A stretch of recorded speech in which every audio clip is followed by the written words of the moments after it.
Jadi gue udah bahas Oscar Piastri yang menurut gue merupakan calon bintang F1 di masa depan. Dan performa solidnya sejauh ini di 2023 bersama McLaren. Lalu gue juga ada bahas Nick de Vries, jadi mana belum summer break aja udah bakal menjadi korban bah Helmut berikutnya karena performanya yang jauh dari harapan tentunya. Namun perlu diingat bahwa musim ini F1 memiliki 3 rookie. Dan rookie yang satu ini gue jarang banget bahas. Dan hari ini gue akan bahas ya. Rookie itu ialah sang sersan Amerika kita yang nggak tahu apa itu kilometer. Dia adalah Logan Sargeant. Nah, hari ini tuh gue akan ngebahas mengapa Logan Sargeant menurut gue masih layak berada di F1.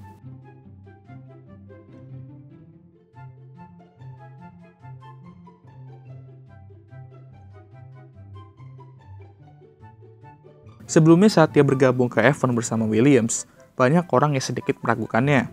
Ya karena dia baru menjalani satu musim di F2, di mana dia hanya meraih P4 standings, yang menurut gue juga tuh mungkin kurang ya, harus satu musim lagi lah minimal ya kan. Dan terdapat beberapa pembalap yang mungkin lebih layak berada di Williams tersebut. Namun pada akhirnya dialah yang dipilih untuk menggantikan GOAT tercinta kita. Musim rookie dia akan sangat berat karena harus bisa meneruskan pekerjaan GOAT TV nantinya, yang dimana dia harus betah balapan di belakang.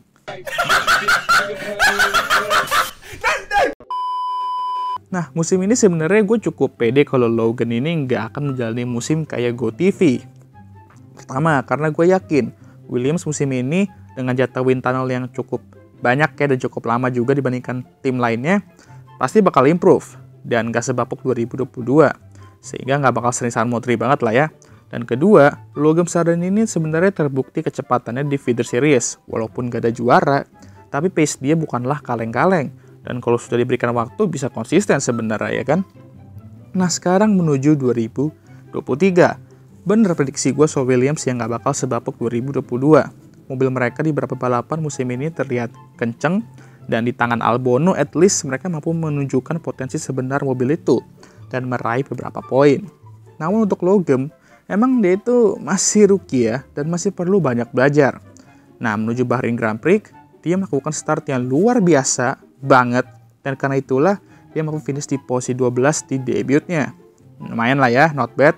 Dari 3 rookie yang menjalani debutnya di Bahrain Grand Prix, dialah yang tampil paling solid.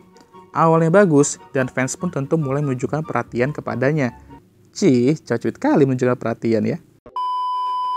Namun seperti rookie pada umumnya, pasti ada balapan di mana mereka tuh tampil bagus, dan pasti ada juga balapan di mana ya mereka ngablu. Jadi masih inkonsisten lah ya. Dan itu juga terjadi ke Logan. Setelah Bahrain, dia mulai terlihat seperti rookie pada umumnya dan underperform. Harus diakui juga sebenarnya, mobil Williams itu kadang-kadang bisa jadi tim terlelet di beberapa balapan. Ya sampai sekarang gue tuh sebenarnya masih nggak tahu siapa tim paling lelet musim ini ya kan. Saking ketat ya persaingan papan tengah. Namun kalau dilihat dari keseluruhan ya, antara Williams atau AlphaTauri. Tapi ini sebelum upgrade yang nanti datang ya. Tapi yang paling parah itu kalau udah crash terus-menerusan. Walaupun dia jarang atau mungkin gue lupa ya, belum pernah crash di race atau enggak, tapi ya walaupun dia nggak crash di race, kalau udah crash terus di free practice dan qualifying, itu juga lumayan fatal sebenarnya. Karena itu dapat mengurangi kepercayaan dirinya, dan tentu bikin tim mengeluarkan biaya lebih ya kan. Sepertinya karena itu juga, dia lumayan underperform beberapa balapan setelah Bahrain Grand Prix, tekanannya itu udah mulai masuk ke dia gitu. Kalau dibandingkan sama Albon, ya terlihat dia kewalahan karena di qualifying. Sampai saat ini, dia belum sama sekali out-qualified Albon, satu kali pun enggak cuy. Dan saat di race tuh dimana mereka berdua finish ya, dia tuh selalu finish di belakang. Lalu selain itu dia juga sering banget crash seperti gue bilang tadi. Ya walaupun pasti ada aja lah beberapa crash di musim rookie ya kan. Tapi kalau udah keseringan ya bahaya juga. Udah kayak kita yang masih rookie dalam pacaran, tapi putus. Nah, kalau nanti yang malah keseringan putus kan ya bahaya juga ya kan.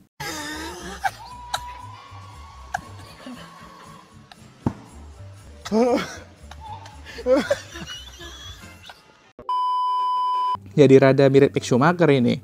pace bisa kenceng, bisa terus berkembang, tapi crash melulu. Jadi ya finansial tim bisa bengkak juga. Namun belakangan ini dia udah nggak sering crash sih, yang dimana itu udah merupakan perkembangan positif. Nah, setelah Williams sembuh upgrade, terlihat bahwa dia juga mampu mengekstrak kemampuan mobil itu. Di dua balapan terakhir, British Grand Prix dan Austrian Grand Prix, dia mampu cukup dekat dengan zona poin dan sedikit dekat juga merekan timnya Albon. Ya walaupun belum meraih poin, tapi kalau dia bisa terus tampil seperti ini dan terus berkembang, poin itu ntar bakal datang kok, gue yakin. Nah, gue ingat waktu itu ada rumor Logan tuh bakal di drop kalau misalnya masih underperform. Ya, kalau emang gak ada perkembangan, underperform, crash melulu, ya masuk akal. Namun yang namanya rookie, yaitu semua bisa aja terjadi. Seorang rookie itu masih harus banyak belajar. Maka dari itu juga, menurut gue tuh jangan terlalu keras sama seorang rookie. Biarlah dia belajar dulu dan berkembang seiring berjalannya waktu. Karena itu yang mereka butuhkan sekarang gitu ya, di awal-awal musim mereka di F1. Nah, mungkin kalian bakal bertanya, kenapa lu cukup soft sama Logan, tapi hard banget ke Nyck de Vries? Nah, gini. Untuk Logan, dia ini emang rookie ya, benar-benar pure rookie. Dia masih muda dan perlu banyak belajar, karena emang pengalaman yang dia punya itu masih di feeder series doang gitu kan ya.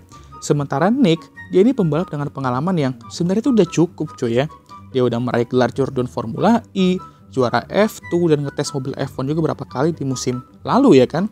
Jadi tentulah musim rookie dia nggak bakal sesoft Logan, dan orang-orang juga bakal menilai dia tuh lebih hard dari Logan dan Oscar bahkan. Gitulah kira-kira. Lagi pula kelihatan kok perkembangan Logan di 2 balapan terakhir ini kalau kalian lihat ya. Dan sekali lagi, dia ini bukan pembalap San Modri ya. Gua akan tekankan itu.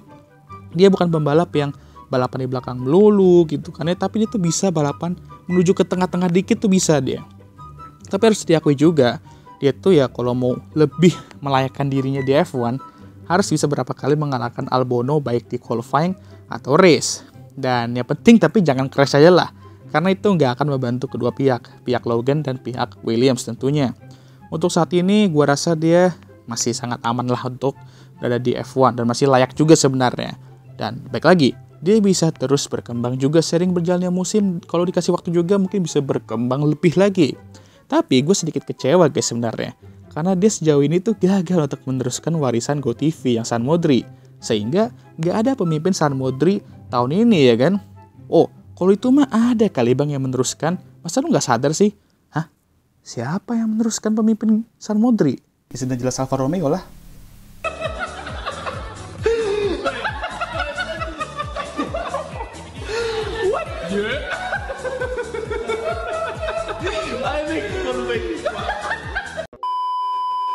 Oke lah, sekian video kali ini.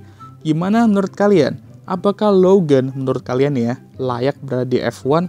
Dan apakah dia bisa terus berkembang dan mengalahkan Albon di beberapa balapan musim ini, baik di qualifying atau race? Kalian bisa tulis di komentar. Dan jangan lupa untuk like, subscribe, dan share video ini. Dan jangan lupa juga untuk menyalakan lonceng notifikasi agar kalian semua tahu ketika gue ngupload video baru. Dan jangan lupa juga untuk follow Instagram gue. Dan I'll see you guys next time. Goodbye.